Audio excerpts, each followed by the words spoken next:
24 America This Week starts right now. Gun violence-il ഭയന്ന് American സ്കൂളുകൾ. We cannot continue to accept the carnage of gun violence. I'm a gun owner. I believe strongly in the amendment. We need more than thoughts and prayers. അനധികൃത കുടിയേറ്റക്കാർ വരുന്ന donkey റൂട്ടിലൂടെ സഞ്ചരിക്കുകയാണ് 24 Houston bureau. ജോലിക്ക് വേണ്ടി കൂട്ടം കൂടി നിൽക്കുന്ന സ്ഥലത്താണ് നമ്മൾ ഇത് ചിത്രീകരിക്കുന്നത്. നമ്മുടെ പുറകിൽ കാണുന്നവരെല്ലാം ഈ മാർഗത്തിലൂടെ എത്തി ഒരു ദിവസത്തെ ജോലിക്ക് വേണ്ടി കാത്തു നിൽക്കുകയാണ്. വേട്ടയാടിയവർക്ക് ഡൊണാൾഡ് ട്രംപിന്റെ ആദ്യ പ്രഹരം. ABC ന്യൂസ് ട്രംപിന് നൽകേണ്ടത് $15 million. Because they're very dishonest. You need a fair press, and the press is no. I see others. I have a few others that I'm doing. TikTok ആരാധകരുടെ ഹൃദയമിടിപ്പ് കൂട്ടി നിരോധന ഉത്തരവ്. എല്ലാ പ്രതീക്ഷയും ഇനി ട്രംപിൽ. I have a warm spot in my heart for TikTok because I won youth by 34 points. The Chinese government has access to that data. They have never asked us. We have not provided. നാളെയുടെ ലീഡേഴ്സിനെ വാർത്തെടുക്കുന്ന KANJ next gen programme. And the winner is Sana.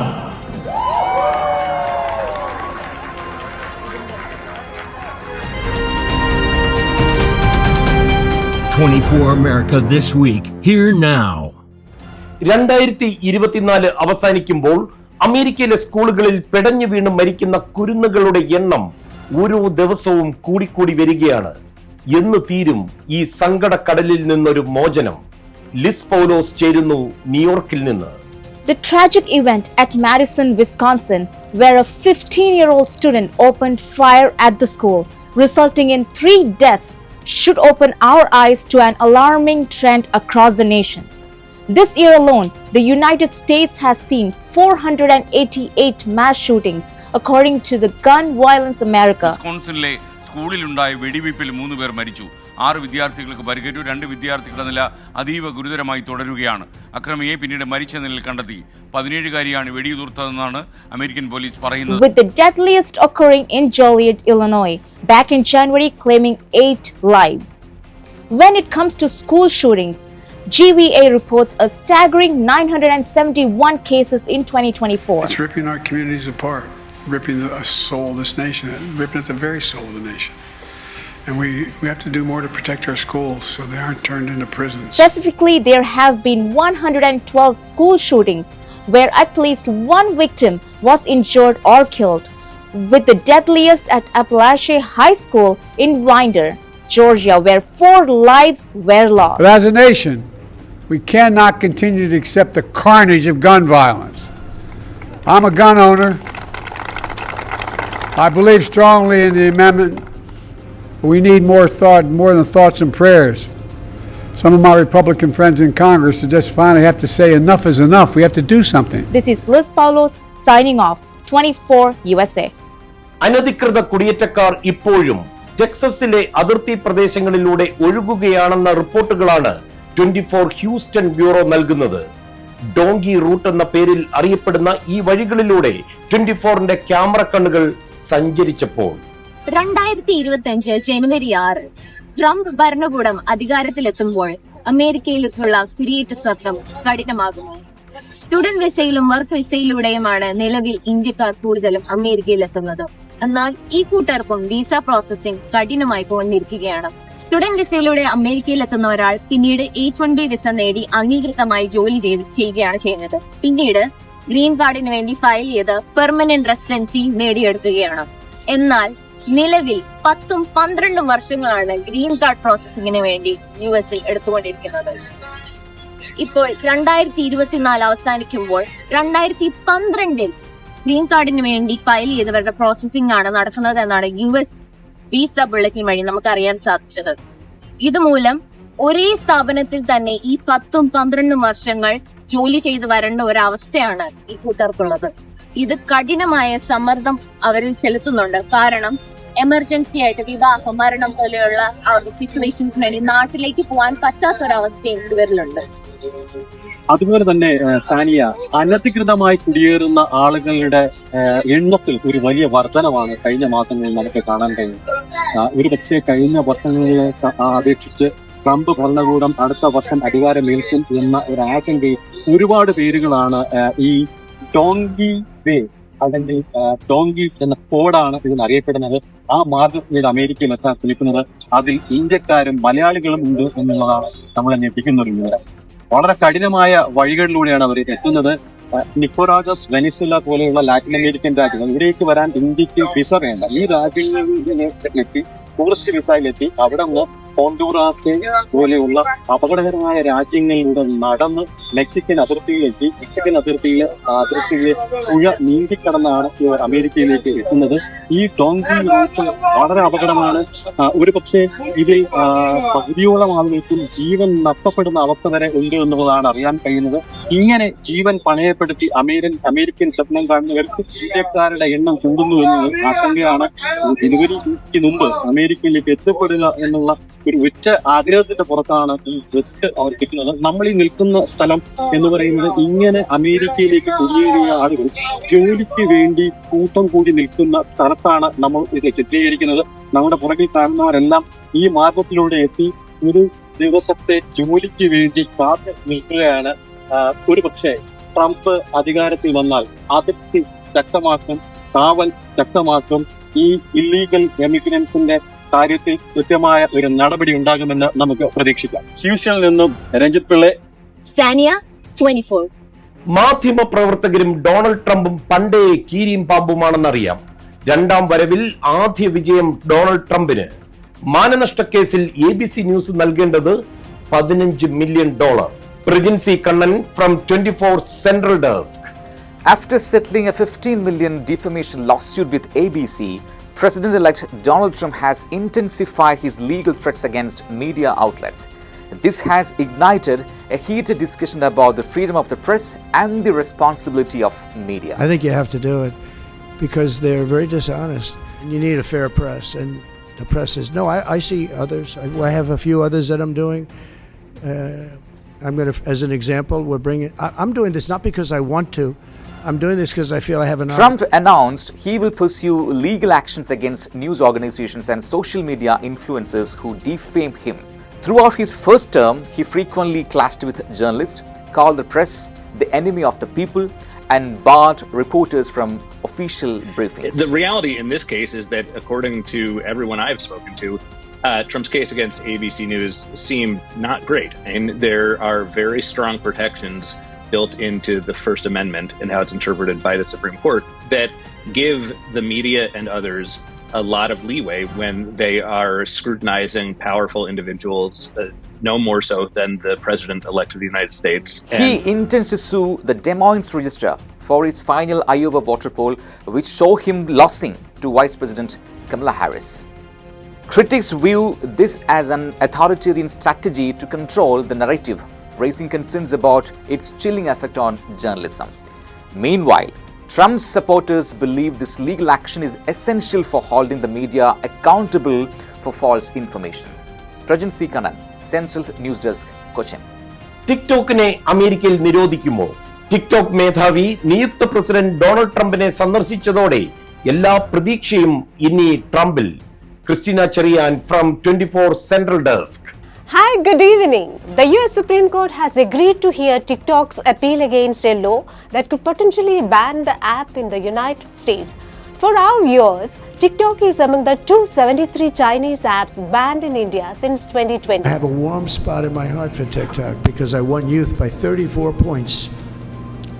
And there are those that say that TikTok had something to do with it. The US Congress passed a legislation earlier this year mandating that TikTok must be sold to an American buyer by January 19, 2025, or face a ban due to national security concerns over its Chinese ownership by ByteDance. I have seen no evidence that the Chinese government has access to that data.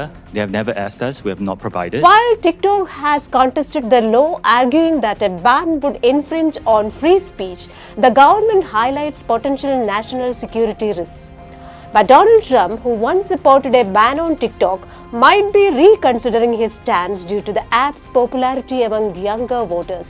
Wish you a Merry Christmas. See you with more updates on financial sector. This is Christina Cherian signing off. Donald Trump അധികാരമേൽക്കുന്നതോടെ വലിയ മാറ്റങ്ങൾ H-1B വിസയുടെ കാര്യത്തിൽ ഉണ്ടായേക്കും എന്നൊരു വിലയിരുത്തലിലാണ് Jain Joseph.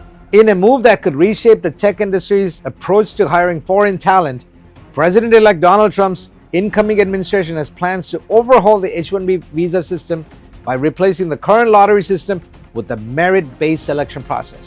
This change is expected to curb the number of visas awarded to lower salary positions, focusing instead on high-skill, high-wage jobs that are deemed critical to the U.S. economic growth.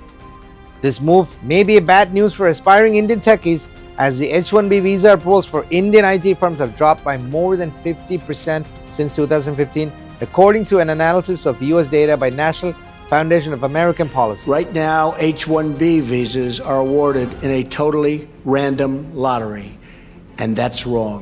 Instead, they should be given to the most skilled and highest paid applicants. On another note, Mr. Trump did say, "What I will do is if you graduate from a college in this country, you should automatically get a green card." But as of now, the Trump transition team has not responded with any comments on its plans for visas and green card holders for high-skilled workers. This is Jane Joseph, 24 USA. കാനഡയിലെ orange വില്ലിൽ കാറുകളും ബൈക്കുകളും ഒക്കെ റെസ്റ്റിലാണ്. 2023 ജനുവരി മാസം മുതൽ അവിടുത്തെ ആളുകളുടെ എല്ലാം പ്രധാന ഗതാഗത മാർഗം ബസ്സുകൾ മാത്രമായി മാറി. എന്തായിരിക്കും ആ കാരണം? കാനഡയിൽ നിന്ന് മീനു ചേലാടൻ. നാളെ മുതൽ ഫ്രീ ആയി ബസ്സിൽ യാത്ര ചെയ്തോളൂ എന്ന് ഒരു പ്രദേശത്തെ മേയർ ഒരു പ്രഖ്യാപനം നടത്തിയാൽ പിന്നെ പോക്കറ്റ് കാലിയാവുന്ന പണിക്കൊന്നും നമ്മൾ മെനക്കെടാറില്ല. ഇവിടെയും സംഭവം അതുതന്നെ. 2023 ജനുവരി മാസത്തിലാണ് ഫെയർ ഫ്രീ ട്രാൻസിറ്റ് മോഡൽ എന്ന ഈ പദ്ധതി ഓറഞ്ച് വില്ലിൽ പരീക്ഷണാർത്ഥം നടപ്പിലാക്കുന്നത്.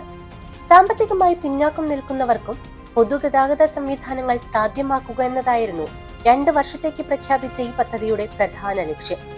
20 മാസക്കാലം കൊണ്ട് പൊതുഗതാഗതത്തെ ആശ്രയിക്കുന്ന ആളുകളുടെ എണ്ണം ഇരട്ടിയായി. വാഹനങ്ങളുടെ അറ്റകുറ്റപ്പണി നടത്താനുള്ള തുകയെക്കുറിച്ചോ ഇന്ധന വിലയെക്കുറിച്ചോ ആശങ്കകളില്ലാതെ സുഗമമായ യാത്രയിലാണ് ഈ പ്രദേശവാസികൾ.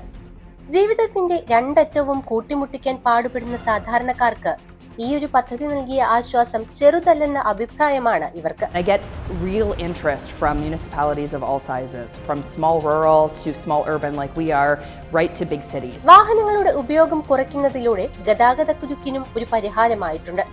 2024 സെപ്റ്റംബറിൽ 2 വർഷത്തേക്ക് മാത്രമായി തുടങ്ങിയ ഈ പദ്ധതി 2027 ജൂലൈ വരെ തുടരാനും തീരുമാനമായി. വലിയ സിറ്റികളിൽ ഈ ഒരു പദ്ധതി എത്രത്തോളം പ്രാവർത്തികമാകുമെന്ന ചോദ്യത്തിന് കൃത്യമായൊരു ഉത്തരമായിട്ടില്ലെങ്കിൽ പോലും ഓറഞ്ച് വിൽ പോലുള്ള ഗ്രാമീണ മേഖലകളെ ഇത്തരം ശ്രമങ്ങൾ കൊണ്ട് സാമ്പത്തികമായി പിന്തുണയ്ക്കാനാകുമെന്ന കാര്യം ഉറപ്പാണ്. മീനു ചേലാടൻ, 24 USA. യുവതലമുറയ്ക്ക് വേണ്ട നേതൃഗുണങ്ങൾ ഉറപ്പാക്കുകയാണ് കേരള അസോസിയേഷൻ ഓഫ് ന്യൂജേഴ്സിയുടെ നെക്സ്റ്റ് ജെൻ പ്രോഗ്രാം. ന്യൂയോർക്ക് ടൈംസിന്റെ ടൈംസ് ടോസ്റ്റ് മാസ്റ്റേഴ്സുമായി ചേർന്ന് നടത്തിയ കാഞ്ചി യൂത്ത് ലീഡർഷിപ്പ് പ്രോഗ്രാം ശ്രദ്ധേയമാകുകയാണ്. We have an inspiring story from the Kanj holiday party, where the Next Gen Youth Leadership Program concluded its final event for 2024. In collaboration with Times Toastmasters from the New York Times, Kanj celebrated its latest graduates on December 14.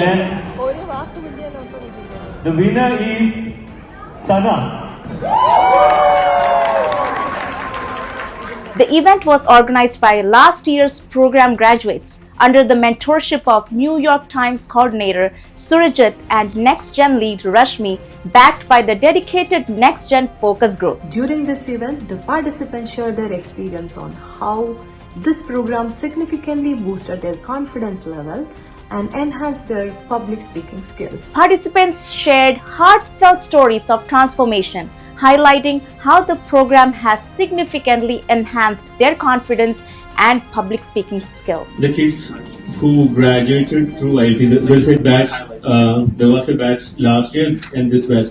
So for them, an opportunity to continue to practice. The graduates were felicitated by Kanj President Baiju Varghese. This is Liz Paulo signing off, 24 New Jersey. അധ്വാനിക്കാൻ തയ്യാറാണോ? ഇത്രയധികം വളക്കൂറുള്ള മണ്ണ് ലോകത്ത് ഒരു രാജ്യത്തും കാണുവാൻ സാധിക്കില്ല. അമേരിക്കയിൽ വിജയപാതയിൽ സഞ്ചരിക്കുന്ന സിജോ വടക്കന്റെ പുതിയ ഹോട്ടൽ വരികയാണ് ഡാലസിൽ. സിജോ വടക്കൻ അമേരിക്കയിൽ താമസിക്കുന്ന പ്രവാസിയാണ്, അവിടുത്തെ അറിയപ്പെടുന്ന വ്യവസായിയാണ്. അദ്ദേഹത്തിന്റെ കമ്പനിയാണ് Trinity group of companies. Hospitality രംഗത്തേക്ക് അത് ചുവടുവയ്ക്കുന്നു എന്നുള്ള വാർത്ത വരുന്നുണ്ട്. പ്രിയപ്പെട്ട പ്രേക്ഷകർക്ക് അറിയുന്ന പോലെ ഇദ്ദേഹത്തിൻ്റെ പേര് നമ്മുടെ ചലച്ചിത്രങ്ങളുടെ ടൈറ്റിൽ കാർഡുകൾ കണ്ടുകാണ്. അദ്ദേഹം സിനിമാ നിർമ്മാതാവ് കൂടിയാണ്. ഒരുപാട് കാലമായി അദ്ദേഹം അമേരിക്കയിലുണ്ട്. സിജോ വടക്കൻ അദ്ദേഹത്തിൻ്റെ company Trinity group of companies ഇപ്പോൾ ഹോസ്പിറ്റാലിറ്റി രംഗത്തേക്ക് കടക്കുകയാണ്. റിയൽ എസ്റ്റേറ്റ്, സിനിമ തുടങ്ങിയ വ്യത്യസ്ത മേഖലകളിൽ കുറേ അധികം സംഭാവനകൾ നൽകിയിട്ടുള്ള സിജോ വടക്കൻ മറ്റൊരു മേഖലയിലേക്ക് കൂടി ചുവടുവയ്ക്കുന്നു. അമേരിക്കയിൽ നിന്നുള്ള റിപ്പോർട്ട്. അമേരിക്കയിലെ റിയൽ എസ്റ്റേറ്റ് രംഗത്ത് സജീവമായ സിജോ വടക്കൻ ഹോസ്പിറ്റാലിറ്റി രംഗത്തേക്ക് കൂടി ചുവടുറപ്പിക്കുമ്പോൾ ഓസ്റ്റിനിലും ടെക്സസിലുമായി 2 ആഡംബര ഹോട്ടലുകളാണ് പിറവിയെടുക്കുക. $16 മില്യൺ മുതൽ മുടക്കിൽ പണി കഴിപ്പിക്കുന്ന 123 മുറികളുള്ള ഹോട്ടലാണ് ഡാലസിലെ മെക്കിനിയിൽ ഒരുങ്ങുന്നത്. ലക്കൻഡ എന്ന പേരിൽ 2ാമത്തെ ഹോട്ടൽ ഓസ്റ്റിനിൽ നിർമ്മിക്കും. ഡിസംബർ 17 ഇതിനോടനുബന്ധിച്ചുള്ള തറക്കല്ലിടലിന് മെക്കിനി റാഞ്ച് പാർക്ക് വേ വേദിയാകും. ഓസ്റ്റിനിലാണെന്നാലും ഡാലസിലോട്ട് വരുന്നതിന് കാരണമുണ്ട്. Dallas is really growing city and I would say the capital city of financial needs here. So definitely this is really going to be a good location. I would say that McKinney is really growing area. So we are really hopeful that this project is going to be a very good project for us. Flowers TV യുഎസ്എയുടെ director board അംഗങ്ങളിൽ ഒരാൾ കൂടിയായ സിജോ പൊറിഞ്ചു മറിയം ജോസ്, മധുരം, ഇരട്ട, പണി തുടങ്ങി നിരവധി hit സിനിമകൾ മലയാളികൾക്ക് സമ്മാനിച്ച നിർമ്മാതാവ് കൂടിയാണ്. അമേരിക്കൻ മണ്ണിൽ നേട്ടത്തിന്റെ കൊയ്ത്ത് തുടരുകയാണ് സിജോ വടക്കനും ടീമും. മീനു ചെലാടൻ, 24 USA. എന്തായാലും അദ്ദേഹത്തിൻ്റെ പുതിയ സംരംഭത്തിന് എല്ലാവിധമായ ആശംസകളും. നമ്മുടെ ഫ്ലവേഴ്സ് ടി വി നെറ്റ്വർക്കുമായി വളരെ അടുത്ത ബന്ധമുള്ള ആളാണ് അദ്ദേഹം. എന്തായാലും ട്രിനിറ്റി ഗ്രൂപ്പിന് ആശംസകൾ നേരുന്നു. വലിയൊരു വിജയമാകട്ടെ എന്ന്. അതെ, ഇനി അടുക്കളയിൽ ക്രിസ്മസ് സ്പെഷ്യൽ എന്താണെന്ന് ഒന്ന് നോക്കിയിട്ട് വരാം. ബ്ലണ്ടർ തണ്ടർ വണ്ടർ വിത്ത് കവിത. അതെ, ഈ ആഴ്ചയല്ലേ ക്രിസ്മസ്. അപ്പൊ ക്രിസ്മസിന് ഉണ്ടാക്കാൻ പറ്റിയ ഒരു സ്പെഷ്യൽ ചിക്കൻ ഫ്രൈ ആയിട്ടാണ് ഞാനിന്ന് വന്നേക്കുന്നത്. ഇതേ നോക്കിക്കേ, ഇതിനു വേണ്ടി ഞാനൊരു ഫുൾ കോഴി ക്ലീൻ ചെയ്ത് നന്നായിട്ട് വരഞ്ഞെടുത്തിട്ടുണ്ട്. ഈ ചിക്കന്റെ ബ്രസ്റ്റിന്റെ ഭാഗം ഞാൻ വെർട്ടിക്കലായിട്ട് കട്ട് ചെയ്ത് ഓപ്പൺ ആക്കി വെച്ചിട്ടുണ്ട് കേട്ടോ. ആദ്യം നമുക്ക് ഈ ചിക്കൻ മാരിനേറ്റ് ചെയ്യാനുള്ള മസാല റെഡിയാക്കാം. 3 table spoon Kashmiri chilli powder, 1 teaspoon മഞ്ഞൾപ്പൊടി, 2 ടീസ്പൂൺ പെരിഞ്ജീരകത്തിന്റെ പൊടി, 1 table spoon ginger garlic paste, ആവശ്യത്തിന് ഉപ്പ്, 1 പകുതി നാരങ്ങയുടെ നീര്. ഇത് ആവശ്യത്തിന് വെള്ളം കൂടെ ചേർത്തിട്ട് പേസ്റ്റ് പോലെ ആക്കി എടുക്കാം. ഈ മസാല ചിക്കന് നന്നായിട്ട് തിരുമ്മി പിടിപ്പിക്കാം. 2 മണിക്കൂർ ഫ്രിഡ്ജിൽ റെസ്റ്റ് ചെയ്യാൻ വേണ്ടി വെക്കാമേ. ഇനി നമുക്ക് ഈ ചിക്കൻ പ്രഷർ കുക്കറിലിട്ട് ഒരു 2-3 ടേബിൾ സ്പൂൺ വെള്ളം ഒഴിച്ച് 1 വിസിലൊന്ന് വേവിച്ചെടുക്കാം. ഇത് ഏകദേശം 1 കിലോ ഉള്ള ഒരു ചെറിയ ചിക്കൻ ആണ്. അതുകൊണ്ട് വേണമെങ്കിൽ ഇത് നമുക്ക് നേരിട്ട് തന്നെ വറുത്തെടുക്കാവുന്നതേ ഉള്ളൂ. പക്ഷെ വലിയ ചിക്കൻ ആണെങ്കിൽ പ്രഷർ കുക്കറിലിട്ട് 1 വിസിൽ എടുപ്പിച്ചെടുക്കുന്നതായിരിക്കും സേഫ്. തീ ഒരു മീഡിയത്തിൽ താഴെ വെച്ച് വേണേ കുക്കറിൽ വേവിക്കാൻ. ഇനി നമുക്ക് ഈ ചിക്കൻ ചൂടായ എണ്ണയിലേക്ക് ഇട്ട് നന്നായിട്ട് ഫ്രൈ ചെയ്തെടുക്കാമേ. തിരിച്ചും മറിച്ചും ഒക്കെ ഇട്ട് എല്ലാ സൈഡും നന്നായിട്ടൊന്ന് മുരിച്ചെടുക്കണം കേട്ടോ. ഞാൻ ചിക്കൻ നന്നായിട്ട് ഫ്രൈ ചെയ്തെടുത്തിട്ടുണ്ട്. ഇനി ഇത് കോട്ട് ചെയ്തെടുക്കാൻ വേണ്ടി ഒരു മസാല റെഡിയാക്കാം. 10-15 ചെറിയുള്ളി വേണം, കുറച്ച് കാന്താരിമുളക് വേണം, അല്ല പച്ചമുളക് ഉപയോഗിച്ചാലും മതി കേട്ടോ. ഒരു 4-5 വെളുത്തുള്ളി, ഒരു ചെറിയ പീസ് ഇഞ്ചി, കുറച്ച് കറിവേപ്പില. ഇതെല്ലാം കൂടെ ഒരുമിച്ച് മിക്സിയിലിട്ടൊന്ന് പൾസ് ചെയ്തെടുക്കാമേ. നമ്മൾ ചിക്കൻ വറക്കാൻ ഉപയോഗിച്ച എണ്ണയെന്ന് കുറച്ചെടുത്ത് ഈ ചതച്ച വെച്ച കൂട്ട് അതിനകത്തിട്ട് നന്നായിട്ട് വഴറ്റിയെടുക്കാം. നമുക്ക് ഇതിലേക്ക് ആവശ്യത്തിനുള്ള ഉപ്പ് ചേർത്ത് കൊടുക്കാമേ. നല്ലൊരു കളർ കിട്ടാൻ വേണ്ടി നമുക്ക് 2 ടീസ്പൂൺ ചില്ലി പേസ്റ്റ് ചേർക്കാം. ഈ ചില്ലി പേസ്റ്റ് ഞാൻ വീട്ടിൽ തന്നെ ഉണ്ടാക്കിയെടുത്തതാണ്. കുറച്ച് കാശ്മീരി ചില്ലി, 1 ടീസ്പൂൺ വിനാഗിരിയും കുറച്ച് വെള്ളവും കൂടെ ചേർത്ത് നന്നായിട്ട് തിളപ്പിച്ച് ആ വെള്ളത്തോടു കൂടി അരച്ച് എണ്ണയിലൊന്ന് നന്നായിട്ട് വഴറ്റിയെടുത്തതാണ് ഈ ചില്ലി പേസ്റ്റ് കേട്ടോ. ഇനി നമുക്ക് ഇതിലേക്ക് പുളിക്ക് വേണ്ടി വാളംപുള്ളിയുടെ ജ്യൂസോ അല്ലെങ്കിൽ നാരങ്ങാനീരോ ചേർത്ത് കൊടുക്കാം കേട്ടോ. ഞാൻ ഇവിടെ ചേർക്കുന്ന വാളംപുള്ളിയുടെ ജ്യൂസ് ആണ്. അത് നമ്മുടെ ആവശ്യത്തിനനുസരിച്ച് ചേർത്ത് കൊടുക്കാം കേട്ടോ. ഇനി നമുക്ക് ഇതിലേക്ക് കുറച്ച് കറിവേപ്പിലയും കൂടി ഇട്ട് കൊടുക്കാം. എന്ന് മുറിച്ച് ചേർത്തോണേ. നന്നായിട്ടൊന്ന് ഇളക്കി. മസാല റെഡി ആയിട്ടുണ്ട്. ഇനി നമുക്ക് ഫ്രൈ ചെയ്ത ചിക്കൻ ഇതിലേക്ക് ഇട്ട് നന്നായിട്ട് കോട്ട് ചെയ്തെടുക്കാം. ഇതേ നോക്കിക്കേ, നമ്മുടെ ചിക്കൻ ഫ്രൈ റെഡി ആയിട്ടുണ്ട്. ഇത് എന്തിന്റെ കൂടെ വേണേലും സൈഡായിട്ട് പോകും. മെയിൻ കോഴ്സ് ആയിട്ടും വേണം കഴിക്കാൻ കേട്ടോ. അപ്പൊ അടുത്ത ആഴ്ച വീണ്ടും കാണാം. എല്ലാവർക്കും മെറി ക്രിസ്മസ്. ഏവർക്കും ക്രിസ്മസ് ആശംസകൾ. അമേരിക്ക ദിസ് വീക്ക് പൂർണ്ണമാകുന്നു. മറ്റൊരു എപ്പിസോഡുമായി see you next week and this is Madhu Kotarikara 24.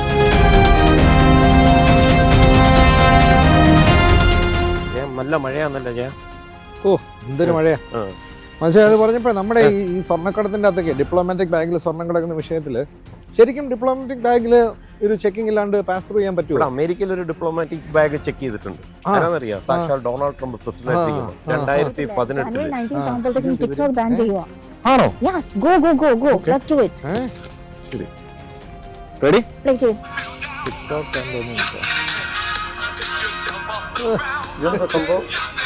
മജയുടെ ലിസ്റ്റിന് ഇപ്പൊ തന്നെ ടിക്ടോക്ക് എടുത്തേ പറ്റത്തുള്ളൂ. കാരണം ടിക്ടോക്ക് ബാൻ ചെയ്യാൻ പോവാണ്. അതുകൊണ്ട് ടിക്ടോക്ക് അതിനുവേണ്ടി തിരക്കിട്ട് അതാണ് ഈ മഴയത്ത് കിടന്ന് ടിക്ടോക്ക് കളിക്കുന്നത്. ടിക്ടോക്ക് എന്തിനാ ബാൻ ചെയ്യുന്നതെന്ന് അറിയാം. ചൈനയുടെ പ്രോഡക്റ്റ് ചാരപ്രവർത്തനം.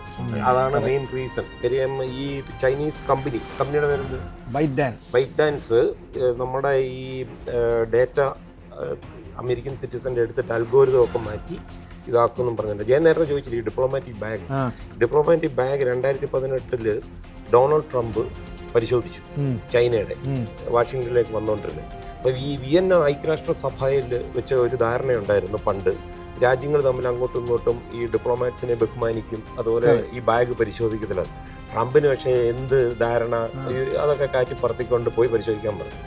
ശരിക്കും എന്താ കാര്യം എന്ന് വെച്ച് കഴിഞ്ഞാൽ, നമ്മുടെ ഈ വാഷിംഗ്ടണിൽ ഒരു ദേശീയ ഉദ്യാനമുണ്ട്. അവിടെ ഒരു $100 മില്യൺ ഒരു ഫ്രീ ഒരു ഗാർഡൻ ചൈനീസ് പഗോഡയൊക്കെ വെച്ചിട്ട് പണിത് കൊടുക്കാമെന്ന് ചൈന ഗവൺമെന്റ് പറയുന്നു. നമ്മുടെ അമേരിക്കൻ ഗവൺമെന്റ് ഭയങ്കര ഹാപ്പി. കാര്യം ഒരുപാട് പുതിയ ആൾക്കാരൊക്കെ വരും. അപ്പൊ അങ്ങനെ ഈ സംഭവം വന്നു. അപ്പോൾ നമ്മുടെ കൗണ്ടർ ഇന്റലിജൻസിന് വന്നൊരു സംശയമാണ് ഇതെന്തിനാണെന്നുള്ളൊരു, അങ്ങനെ പോയി ട്രാക്ക് ചെയ്തപ്പോഴാണ് 2 കിലോമീറ്ററേ ഉള്ളൂ ക്യാപിറ്റോൾ ഹില്ലിൽ സെനറ്റേഴ്സോ കോൺഗ്രസ്മാരും ഒക്കെ ഈ പഗോഡയ്ക്കകത്തെല്ലാം ഈ റിസീവേഴ്സ് വെച്ചിട്ട് ഈ ഫോൺ സംഭാഷണങ്ങളും ഇതെല്ലാം ചോർത്താൻ വേണ്ടിയുള്ള പരിപാടിയായിരുന്നു. അപ്പൊ അങ്ങനെ ഇത് പരിശോധിച്ചു. ട്രംപിന് ഡൗട്ട് തോന്നി, ഇത് പരിശോധിച്ചു. അങ്ങനെ ഈ $100 മില്യൺ പൊളിച്ചടുക്കുമായിരുന്നു. ഈ ടിക്ടോക്കിന്റെയും പ്രധാന സംശയം ഇതാണ്, അതായത് ഈ ഡേറ്റ ബ്രീച്ചിങ്. അതായത് ചൈനീസ് ഗവൺമെന്റിന് അവരുടെ സിറ്റിസൺസിനോട് രഹസ്യമായിട്ട് ആവശ്യപ്പെടാം എന്ത് ഇൻഫർമേഷൻ വേണം. അപ്പൊ ആ ഇൻഫർമേഷൻ കളക്ട് ചെയ്തിട്ട് നമ്മുടെ അമേരിക്കയിലെ സിറ്റിസൺസിന്റെ അൽഗോരിതം മാറ്റിയിട്ട് ഈ പ്രൊപ്പഗൻഡ പോലുള്ള കാര്യങ്ങൾക്ക് ഉപയോഗിക്കുമെന്നുള്ളൊരു സംശയമാണ്. അതിന് 1 വർഷത്തെ സമയമാണ് ജോ ബൈഡൻ കൊടുത്തിരിക്കുന്നത്. ഒരു വേറൊരു ചൈനീസ് അല്ലാത്തൊരു കമ്പനിക്ക് വാങ്ങിക്കാം. ഇവര് വെച്ചിരിക്കുന്ന ഒരു മുന്നോട്ട് വെച്ചിരിക്കുന്ന പ്രപ്പോസല് പ്രോജക്ട് എക്സാസ് എന്ന് പറഞ്ഞിട്ട് ഇവിടെ തന്നെ സെർവർ വെച്ചിട്ട് ഈ ഇൻഫർമേഷൻ ഒന്നും പുറത്തു പോകത്തില്ല. ഇതിപ്പോ ഓൺ ചെയ്യുന്ന ബൈറ്റ് ഡാൻസ് ആണല്ലോ. ബൈറ്റ് ഡാൻസ് അവരുടെ സർവീസും ഈ പാട്ടുണ്ടല്ലോ, ഇത് ഏതാ പാട്ടെന്നറിയാം? ട്രംപ് ക്യാമ്പയിൻ ഉപയോഗിച്ച പാട്ടാണ് YMCA.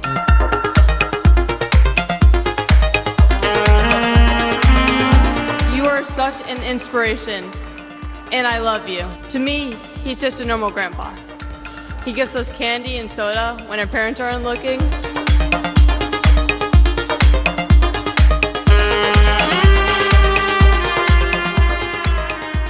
പഴയ പാട്ടാണ്. പക്ഷെ ഇത് വീണ്ടും